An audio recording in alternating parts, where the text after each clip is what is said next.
Today was meant to be the day that marked the official start for the Congress to begin a democratic process to find a new president. But Rahul Gandhi has already said no, and this is now officially confirmed by Congress politicians. On the program today, we ask what happens next. Will the Congress finally have a non Gandhi at the helm, the first in years? The last one was Sitaram Kesri, who was, of course, unceremoniously ousted. And is this a disadvantage for the Congress, or does it actually give the party its first real chance to reinvent itself at a time when it is probably at its weakest? All of this happens as two members of what has come to be known as the Group of 23, Anand Sharma and Ghulam Nabi Azad, are in a big sulk, both rejecting party state positions offered to them, saying that they have been insulted. Anand Sharma, a Gandhi loyalist, going on record to us saying, I need and deserve to be treated as an equal. Meanwhile, Prime Minister Modi's popularity remains intact, the latest Sea Voter India Today survey shows. So, a lot to unpack politically here. A non Gandhi leading the Congress, what does that really mean? Does it mean the Gandhis will remain the big boss without any accountability? Or does it mean that the grand old party of India could finally be at the cusp of real change? That is the question before us today. And let's introduce our guests on the program today. Tavleen Singh, veteran journalist, columnist, is with us. We're also joined by Dr. Sanjay, who, of course, is an author, a journalist, an editor, and has been an advisor to UPA 1 under Manmohan Singh. Also joining us is Rasheed Kidwai, easily the journalist who knows the Congress the best in this country and has written several books on the party. Yashwant Deshmukh, our favorite political analyst, psephologist, pundit, just out with a really interesting survey for India Today with some very interesting findings and recently recovered from COVID. So great to have you back with us, Yashwant. And Sanjay Jha, lapsed Congress spokesperson who's been urging the Congress to take this stand for a long time. The party finally has. Is it good news? Is it bad news?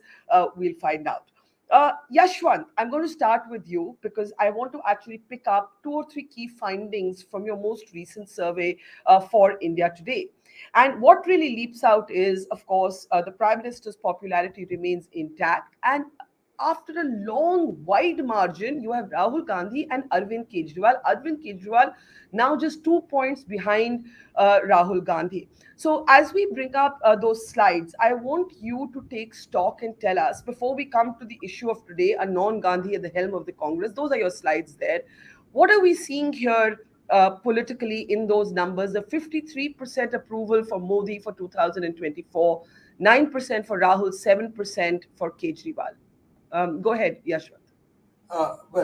In the numbers, one thing which I can say positive for Rahul Gandhi, and one thing which I can bring what he should be concerned about. What can be positive is that, Barkha, that in the question where he is scoring 9%, there are also numbers for, Priyanka Gandhi and Sonia Gandhi and Manmohan Singh. So basically three other major Congress names. So if these names are not there, Barkha, then probably Rahul Gandhi's number might swell up to 16 or 17 or 17.5% approximately. That way, it might look better to him that, okay, Congress, polling numbers are roughly about 19-20% on the party base. And that is where getting translated into the Gandhis as a, if I may take as a block. But for the concerning part, I would say there was another question, Barkha, where we asked which leader do you think should be the leading the opposition alliance or opposition at large. And that is where I think Rahul Gandhi should be concerned, because over there, Arvind Kejriwal was number one, Mamata Banerjee was number two, and Rahul Gandhi's name was coming as number three. So I think it's a question not just of the narrative, but also a question of being seen as interested enough. And we have discussed it more than many times. The problem with Rahul Gandhi is not that people don't consider him to be a good man or good person or like that. He is might be a genuinely nice person. I mean, I'm not saying that. Nobody is questioning that. Problem is that big number of people, and with not having any political polarized view. I mean, a big number of centrist people who are actually the swing voters, they consider Rahul Gandhi as somebody who is uninterested, probably, who feels that he is doing a politics part-time, and who actually this characteristic in contrast with somebody like Modi or Shah, or heck, I mean, even somebody like Arvind Kejriwal and Mamta Banerjee, that is seen, that thing is taken in as a negative, that okay, he is not full time into politics.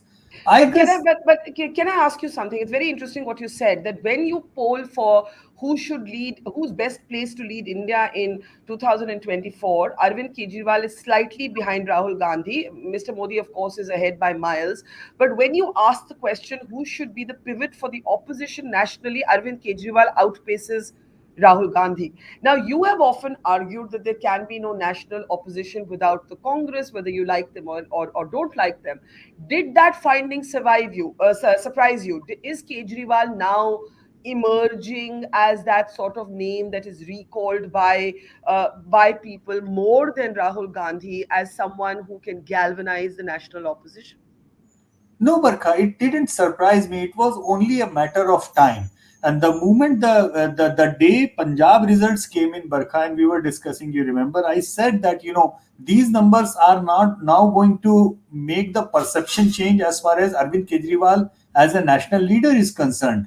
And that is what is happening. And funny thing, odd thing, Barkha, is Kejriwal's popularity is 20 times more than what his actual vote share. When you ask which party you are going to vote for, that is concerned. Not 20 times, almost like 10 times. The projected approximate vote share is less than 2% for Aam Aadmi Party at the national level. But his numbers at that level are 20% plus. So that way. But look at Rahul Gandhi's personal numbers, they are lagging behind its own party.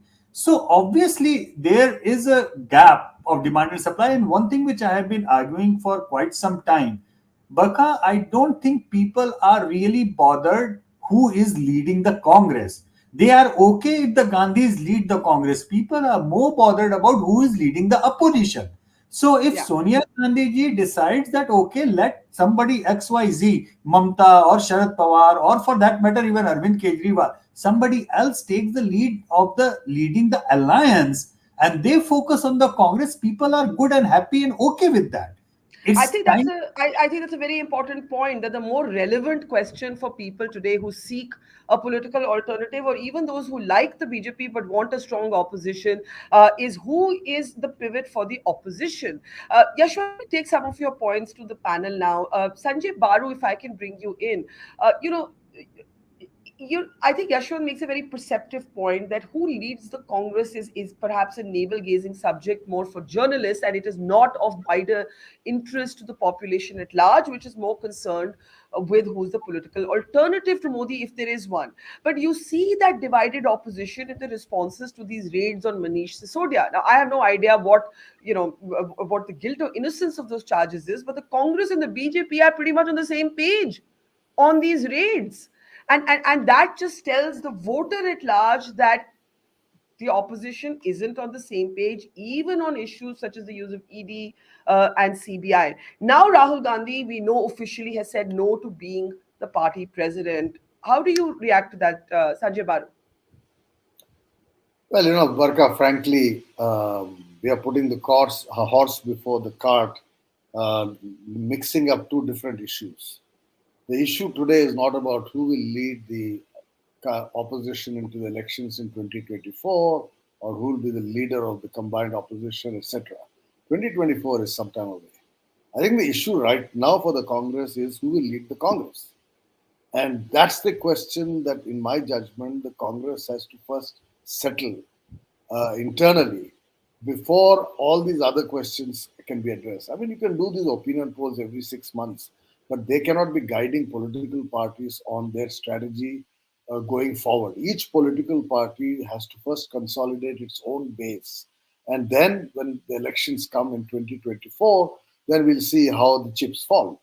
Now, if given that understanding, I believe the challenge for the Congress today is to first get its leadership in place. And there, frankly, I mean, you know very well my views about Rahul Gandhi and Sonia Gandhi, etc. But frankly, I don't think there's a choice. I think the Congress party, as it now exists, will sink or sail with Sonia Gandhi and Rahul Gandhi. And Sonia Gandhi's has to at some point make way. Her son has to take over. There is no option. Now BJP He, will call it but he has said Parivarwad. no. But he has said No, no. no, he can say no, but he has no option. In other words, I mean, you can't say no and still be in politics. I mean, God knows this no is, like a shy bride. You go on saying no till finally, you tie the knot. But the point is that if you're saying no to leadership of the Congress, then you should simply, stay at home and allow the Congress to find its own future. You can't have the cake and eat it too. I mean, I can think of many metaphors, but you can't do this. You have to bite the bullet. Now, one more metaphor. You have to bite the bullet. The But let's Congress go party beyond. Let's has go beyond metaphors to something you actually experienced yourself, which is what happens when there is a dualism in a political structure. With Manmohan Singh as prime minister and Sonia Gandhi calling the shots, it created for all manners of tussles, which have been recorded in your book, which of course the Gandhis certainly don't like you for. That's fine. My question is this: if Rahul Gandhi doesn't take the party president position but continues to be the most powerful person in the Congress, does it create exactly that kind of dichotomous chaos that you have witnessed in UPA 1? No, UPA one was about running the government. Here is about winning an election. The two games are very different. You have to go in with one leader at the top and go in for an election and get your numbers, whether it's 40, 60, 70, 80, whatever those numbers are, the Congress has to bring in its numbers. Then we look at, what is it that 2024 looks like, what does Kejriwal do, what does Chandrasekhar Rao do, what does Nitish do. I mean, there are all these other actors who have their own games with their own territories. And the Congress has to have its game with its territory in mind. Congress is no longer an all India party. It has its regions of influence. Focus on those regions of influence, have a clear leadership, and whether we like him or not, I can't think of really an alternative at this stage. At this stage, I mean, if the Congress wanted a change of leadership, that should have happened when the G23 raised their banner of revolt. At that time, there should have been a genuine AICC, a voting in the AICC. All that was water under the bridge. It's all So what are over. you saying? You're saying Rahul Gandhi can say no, but I mean, we now know that no means no. I'm saying there is no Yeah. option but to having Rahul Gandhi. That's the only thing that will work. It's quite clear. I mean, he may not be the best option for the Congress, and we don't know what numbers he will bring in 2024, given what he did in 2019. But there's really no other person. I cannot think of anyone else who can become Congress president and do any better than Rahul. So And this is the yeah. family is a family. So let me bring in Tavleen now.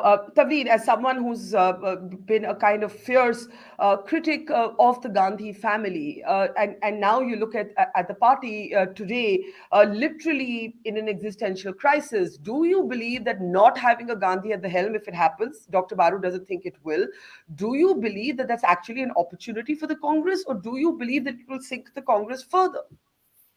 I don't think that, if one of the Gandhis is not the head of it, they will control whoever is the head. Let's be completely honest about this. It's not a political party anymore. It's a private limited company, and the board of directors has three members of one family. They control not just the party, its policies, its actions, but they even control the money. So whoever is the leader, to me, is irrelevant. Also, I want to say something that I think that we all miss, and I agree with Sanjay on this, that, if you take the Gandhis out of the equation now, right, where we're approaching three major elections, state elections, who are you going to have? Can Ashok Gehlot bring in the votes, or Sachin Pilot, or name one of those younger ones? No, there is no other national leader at the moment in the Congress party. Not in, I mean, certainly, how many chief ministers do they have? Gehlot, and who's the others? I mean, you've got to have somebody who is a national figure. Do they have one? They don't. Bhupesh Baghel and Ashok Gehlot are the two chief ministers I can think of, and neither actually is a national sort of persona. Yeah. But the argument, Tavleen, would be that personas have to be built, personas have to be created. But that's what Sanjay was trying to say, and I totally agree with him. I'm no fan at all of the Gandhi family, but they've left it so late. How are you going to create this persona? Is it going to be some magical creature that will suddenly develop out of nowhere? That can't happen, because if so far they'd been building up the party from the bottom up and thrown up, there must be people they could have thrown up. There isn't any sign of them. And whoever out of the feeble competitors for the job, they'll all be controlled by the Gandhi family, so it's not relevant whether Rahul takes the job or not. Now, Rasheed, we're all of a certain vintage where we actually remember Sitaram Kesari. So the point is that most people today, if you said Sitaram Kesari, they'd say, "Haan, who?" But Sitaram Kesari was the last sort of non-Gandhi Congress president till he was ousted. There were crazy stories about how he was locked in the bathroom of the party headquarters as Sonia Gandhi replaced him, and so on. Uh, I think everybody here seems to believe that even if you have a non-Gandhi, it's actually a non-event because it'll still be the Gandhis controlling the party. So, what is the purpose of this moment, and what are you picking up in terms of chatter inside the party after Rahul's no, which Sanjay Yeah. Baru says is not really a no or can't be a Yeah, no? I think no, no. I think Baka, I fully agree with him because this is a, if at all, I don't think Rahul has gone public to say that he is not a contender. This is a posture, perhaps floated by some of his supporters at all. Because remember, Rahul Gandhi would like the entire Congress party to sing a song for him and say that you please come and take that hot chair that you were occupying on 25th of May, So you think 2019. this is you think he's actually ready? He just wants a whole lot of noise saying please No, come. it's not a question. Barkha, you referred to Sitaram Kesri. When Sitaram Kesri was Congress president, there was no member of Gandhi family was officially in the Congress party. It's that Sonia Gandhi came in December, and by March, Sitaram Kesri was out. Here you have three, members of Nehru Gandhi family. I am just saying, I would say with a slight modification of Mr. What Sanjay Badu was saying, there will be a Gandhi who will be the official Congress president. Not necessarily Rahul Gandhi, but there will be a member of a Gandhi I family. mean, And let me tell you, that leaves only the mother or the sister.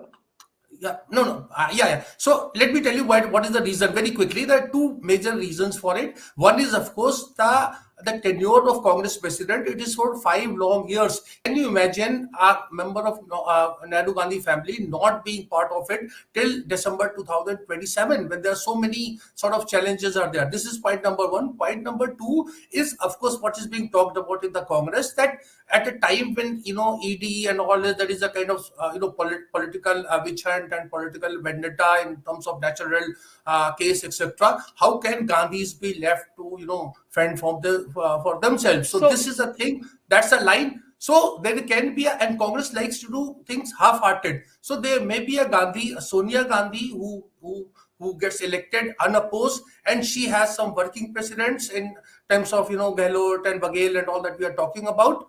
So it will be like, you remember, it's an internal matter of the Congress so so party. so Only so in other words, nothing really changes. No, it changes because 2024 is not a election. It's not a Rahul Gandhi election. It is going to be Nitish Kumar's election, Kejriwal's election, or someone else's election. Congress is not in a position to have 150 Lok Sabha seats to become a contender or anywhere close to that, as it was the case in UPA 1. So the writing is very clear. I don't know why we are becoming so. And you see, what happens in the Congress is just an internal matter of Congress party. And just one last thing from my side: what about all those contenders? Why nobody is, throwing, so to say, hat in the ring? Because nobody wants to be number one in the Congress. That is my grudge with this G23 and others. They want to be number two, number three, number four. I mean, after Gandhis, they want to be get up, a seat, Yeah. a chair on the high table. Okay, let me bring in Sanjay Jha, then I'll take these, how to look at some of the other contenders to Yashwant.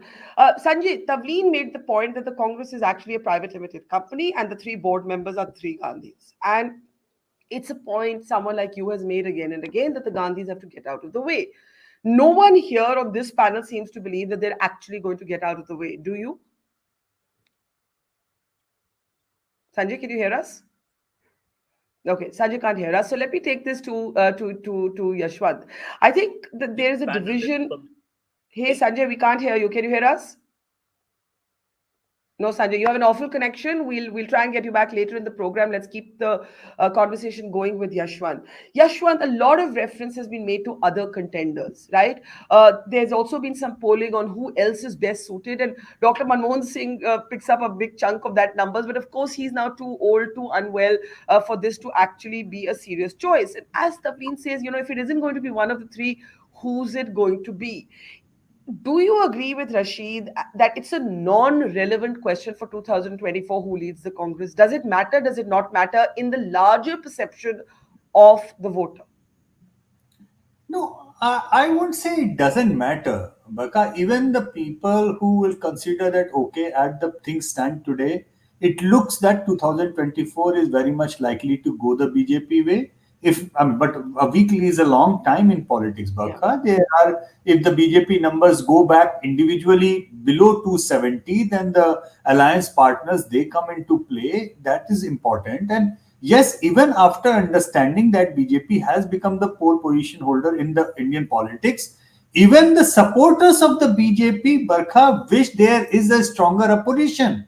That's the amazing part of Indian democracy. When we ask the question that, India does need a stronger opposition or not, big, huge number of even the BJP supporters say that there is a requirement. So, yes, it matters. It does matter that we should have a good opposition.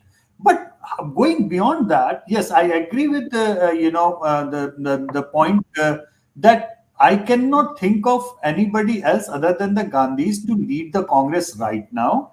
I agree with that. But Barkha, your point is also equally pertinent that it's also about how you make a leader.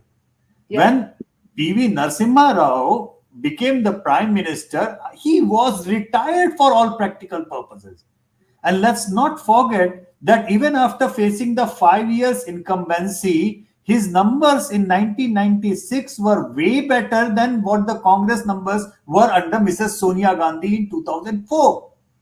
So it's not that the non-Gandhis cannot lead the Congress, and we know for sure that be it Narasimha Rao ji, be it Chacha Kesri, they were not seen as taking a very much pro family line, Yeah. So for all practical matters, Narasimha Rao was seen as anti-Gandhi family in that matter in the politically correct way. So I actually get your point that it's sometimes it's the vacuum. If you put somebody up there, it's up to the person and the public how public perceives him or her, and whether or not they see that this is a real change. And as I mentioned, I know Mr. Baru doesn't agree, might not agree with this, but I can sense that in the majority of the opposition voters, particularly, they are like that. We understand Congress is important, but why is Congress sinking down the entire opposition along with this? You might have a problem of leadership, fix up your own problem. Give the charge of opposition leadership to somebody else. There are so many parties willing to Yeah. join or already in the UPA. So that is probably I a think thing. that's a very important point. And Sanjay, let me get you in, and then Tavleen. That you've had parties like the Trinamool, for example, lash out at the Congress saying you're pulling us down. You're still acting like you're entitled. You're now no longer that Congress. You can't dictate terms to other groups. You have too much of an ego. This is open battle between AAP and Congress, Trinamool and Congress. And if the Congress performed better electorally, the Congress would have more heft. But there is a sense in the opposition that at least under Rahul Gandhi, the Congress can't deliver. So therefore, it's not just weakening itself; it's pulling down the non-BJP side, isn't it, Sanjay? Not at all. I don't agree with that. You see, Okay. I keep saying again and again, the issue today is not Lok Sabha elections. That's 2024. We are still in 2022. There are a whole lot of assembly elections coming up. And in these assembly elections, the Congress in many places faces other parties which it may finally work with in 2024 when the non-BJP parties come together. We don't know what kind of a result we'll get in 2024. I mean, if we actually get a situation where the BJP doesn't have an absolute majority, what kind of a UPA two kind of group will come? That's all in the future. That cannot determine the politics of today. The politics of today in Bengal is about Mamta ensuring that she is number one, and therefore she will have to make sure that the Congress does not eat into her support base. The politics of Telangana is for KCR to ensure that he dominates the state and the Congress doesn't eat into his support base. The politics of Rajasthan is between BJP and the Congress. But the politics of Maharashtra is again between Sharad Pawar on the one side, Shiv Sena on the other side, the Congress, BJP. So it's state by state, the situation today is very, very complex.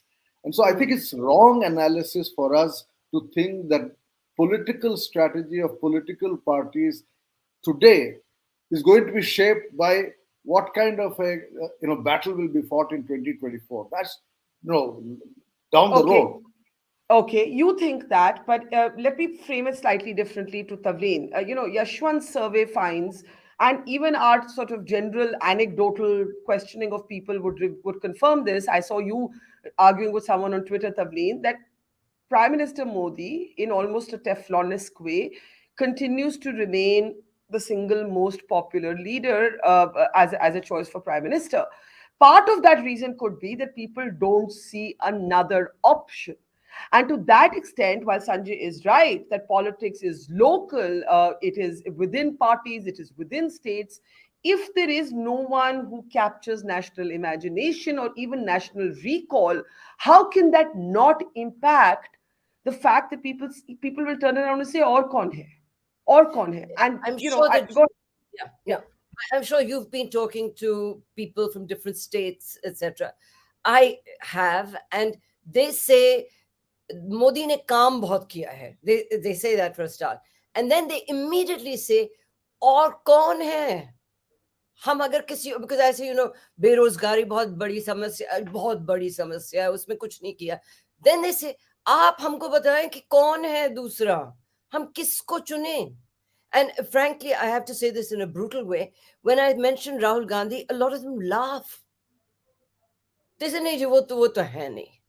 Now, that is the problem, that there is, in my view, from what I pick up on the ground when I travel, is that people really do want an opposition leader that they can support, because they also see what Yashwant has said. It's unhealthy, for any democracy to have a one-party system, and many mistakes have been made by Modi. So it's incredible that he's towering over, according to Yashwant's poll, literally 50 points or something like that ahead of the other. That's not good for democracy, and people sense that. So there has to be somebody who they can, rally around. I actually think it will come from the Congress, but I'm not any longer sure.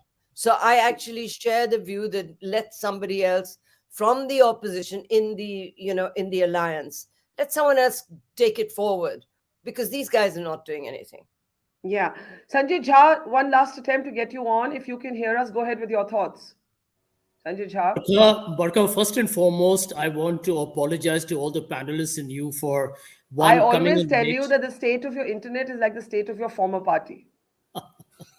Well, you hit the nail on the head. You hit the nail on the head. I think from what I've heard of the panelists when I was, connected, even if it was very fleeting, there's one point I wish to make to what I think Sanjay mentioned earlier. I think where Narendra Modi and the BJP have changed Indian politics is what I would define as the nationalization of politics. Let me explain that. What has happened is that today, under the BJP, local factors that Sanjay was talking about, like the Bijli Sarak Pani and Roti Kapra Makan infrastructure, etc., have diminished in importance to what the BJP's double engine pitch is, which is hyper nationalism and a very aggressive form of Hindutva. Now, when you look at these two, they actually override every other local element of perhaps disenchantment that the voter may have. And Barkha, this nationalization of politics is one of the principal reasons why Narendra Modi ends up becoming the swing factor even in the state elections. Ask that of Yashwant. That why is it that in state elections, Narendra Modi is becoming more of a centrifugal person? Yeah. He doesn't go there and discuss their local issues. He again invokes Hindutva and hyper nationalism. So that's the first point I wish to make. The second point is critical, that while it's true that we are we have a federal character, etc., etc., but the truth is that the Congress will face an existential crisis against the BJP and not so much against the other partners, because it is the BJP that has basically truncated the Congress. If you look at all the other parties that are more or less centrist, they have similar ideologies, very amorphous. But the BJP and the Congress are two absolutely ideologically, what I call as different spectrums. So I think the Congress needs to worry about the BJP, even as because the AAP is actually occupying Congress space because the Congress has been incompetent. Let's put it across in black and white terms. The Congress has goofed up. The Congress has been lackadaisical. The Congress has been dull, uninspiring. Naturally, somebody's got to fill in the space. It's not as if BJP will build all the 100% of the votes. Now with Rahul's no, do you believe it to be a no, or do you believe eventually he's going to be one of the troika leading the party?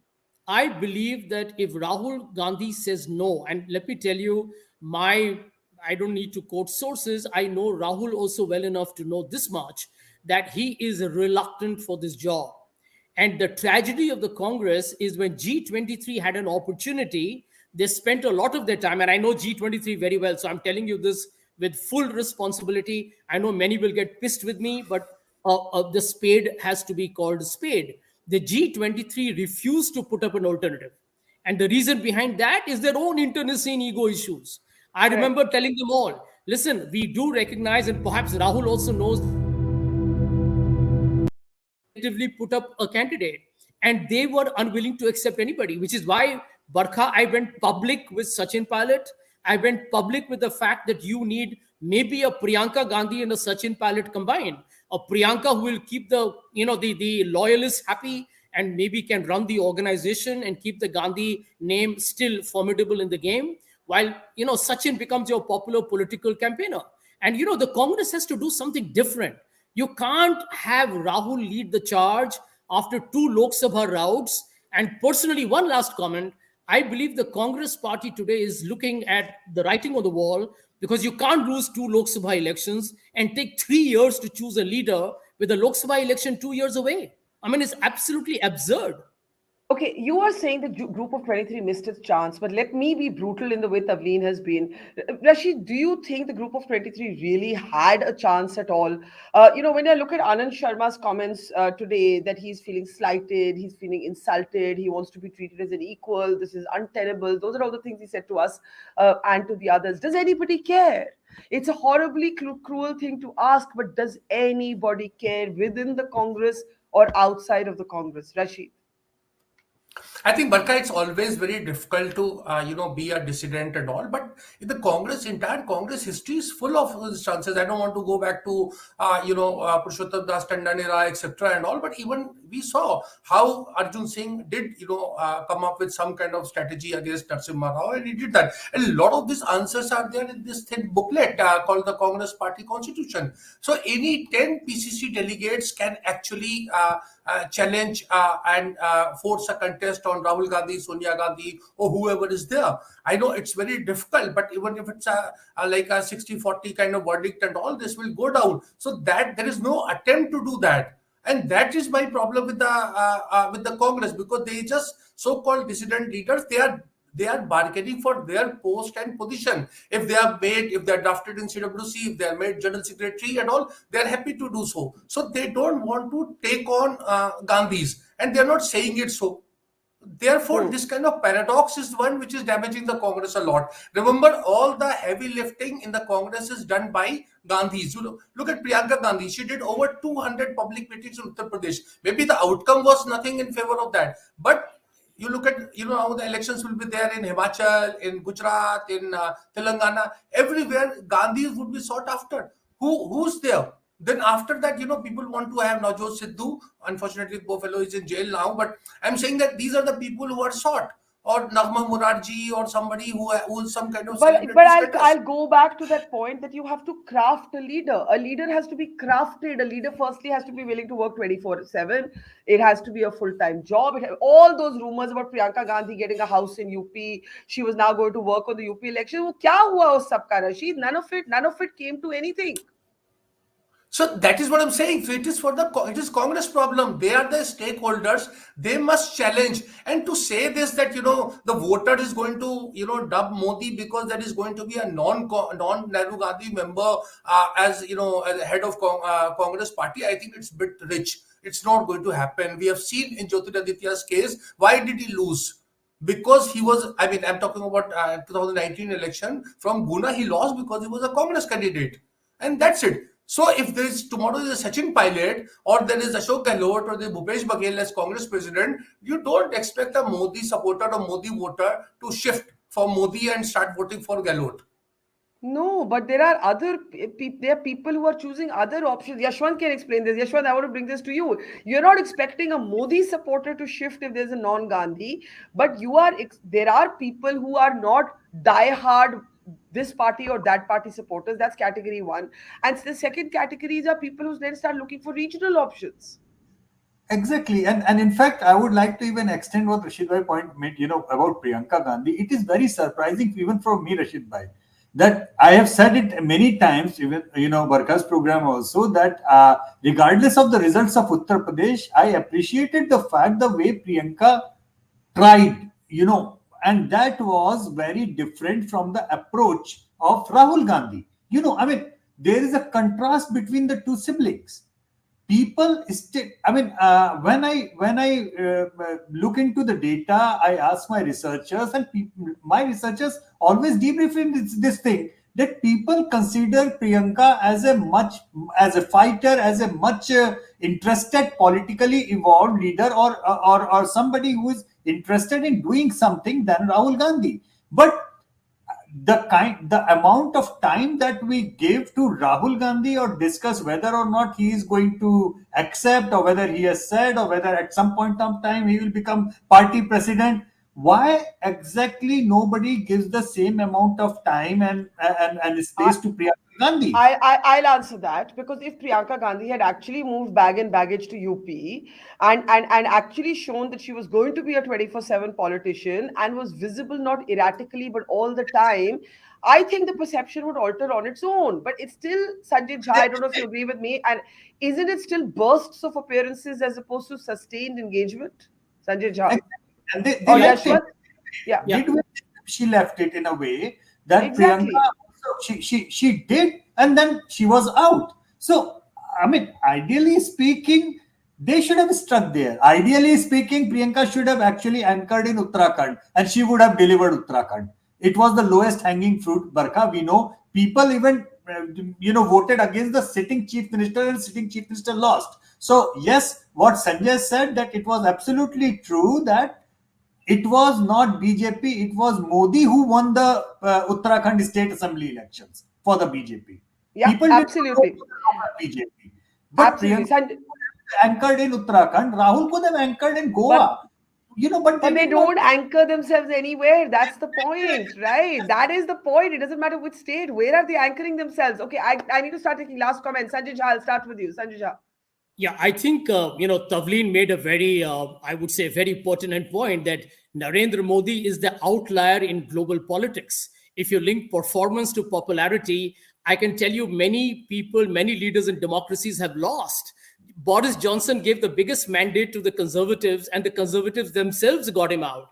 Modi is getting away with absolutely, I call it daylight robbery, because of an absence of a very attractive magnet in the Congress party. That's a bullet we need to bite. And I want to make two quick points here, which will answer what we are discussing.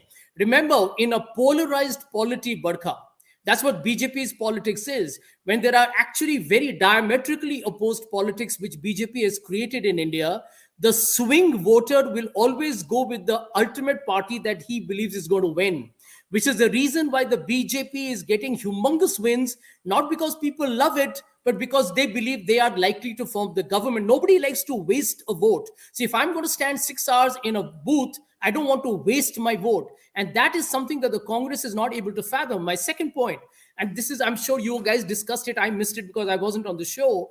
The Congress's biggest mistake, Barkha, under Rahul, and which is why I have actually opposed him, is that Congress has moved away from being the true Big Ten centrist party to becoming too much of a far left party. Now, I can understand being left of center, no problem. But if you are going to become perceived as anti-corporate or anti-middle class, you are never going to win an election in India. Not because corporate funding, etc., because the middle class, when it votes, it is the middle class, ironically enough, that creates the party that runs the government. The Congress in 2004 and 9 got a significant chunk of the middle class vote. They formed the government. And remember, the rural votes are actually split with the regional parties. So the Yeah. Congress actually needs to rediscover its electoral calculus. Dr. Baru, do you disagree with that argument that ideology and not just the choice of leadership is felling the Congress, or do you not see that? Because with Manmohan Singh, it was a kind of interesting combination, as it were, of a right of center economics and the sort of leftist pressures from the politics of Sonia Gandhi. How do you see Sanjay Jha's point about the Congress being perceived as too far left? Well, first of all, I agree with Sanjay Jha. Second, I think the past is no guide to the future. This is true. Third, I don't think the issue today is 2024. And that is what point I've been repeatedly making. Today, the challenge before the Congress is to get its own act together. And it has to get that act together in order to prepare for 2024. How chips fall in 2024 is not going to be determined by this opinion polls that keep happening again and again, Narendra Modi's image, etc. I mean, people tend to give votes to whoever is dominant in the media all the time, and he's dominant. So many things are going wrong in this country, and you should not be surprised if in 2024 you do not get a clear mandate for Narendra Modi. That doesn't mean he will be wiped out. It could be even 270 seats for the BJP. And that would be a major turning point for Indian democracy, right? So therefore, I think different political parties are preparing themselves within their own individual bastions. And the Congress, if it is clear in its mind where does it have its strength, where will it fight, where will it pitch its tent, with whom will it ally in which part of India, and a clear strategy going forward, then it really doesn't matter whether it's Rahul Gandhi or Priyanka Gandhi or Sonia Gandhi. It has to be one of them. For all the reasons mentioned, the money is with them, the party, the brand is with them. The vote is still largely, the Congress vote is 18% or 19%. It's a large, substantial number. That is the future for the Congress, which has to determine. Not be overly burdened by what will happen in 2024. I mean, by 2024, God knows what will happen. Yeah, China may walk another 10 kilometers into Indian territory and, 62. God knows what will happen in 2024. All right, Tavleen, that Dr. Baru believes 2024 is still too far, that politics will be localized right now, each woman and man for themselves, as it were. Do you agree with that? Well, the one thing that I really believe has changed since Narendra Modi became Prime Minister is that he has made Indian electoral politics presidential. It is about him. And even if it's a panchayat election, Modi ko de rahe hain. Go and see. People are voting for a figure who they see as a strong leader, and he has promoted that image of the BJP depends on him. You remove Modi from the BJP, and you have the Congress and the BJP actually almost even Steven.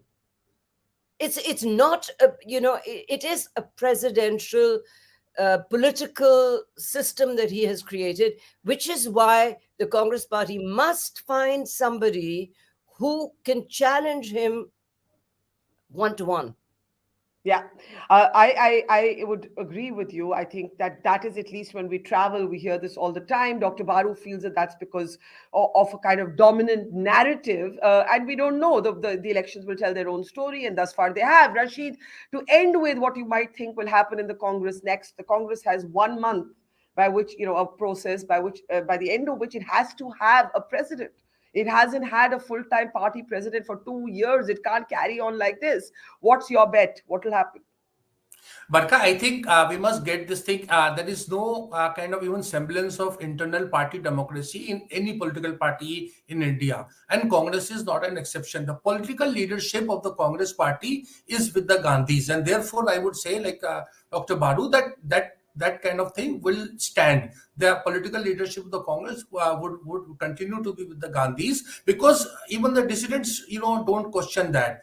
And it is for the Congress to shore up its prospects in 2024. As long as it can get something closer to 100 or anything above 52 seats. And by the way, internally, Congress people say they would get 37 if elections are held today. So the numbers are actually going down. So if they can go up to about 100 or so, then that will be very good, a dream kind of scenario for the Congress. And to say this, country is moving toward presidential election. I just want to remind our esteemed panelists, in 1951, when first elections were held, what was the slogan? A vote for Congress is a vote for Nehru. So our politics has always been personality driven. Well, that leaves us with the question, who is the personality at the helm of the Congress that can, in today's environment, capture that kind of popular imagination? We leave it there. I know a lot of you didn't agree on a lot of things today, but that's what makes conversations interesting. Dr. Baru, Sanjay, Yashwant, Deshmukh, Tavleen, Singh, and Rasheed Kidwai. And to our audience, see you tomorrow, same time. Thanks for watching. Goodbye. It's great to see you here. Thank you for watching our work. If you haven't subscribed yet, don't forget to click the bell icon and subscribe to Mojo Story and support independent, robust journalism.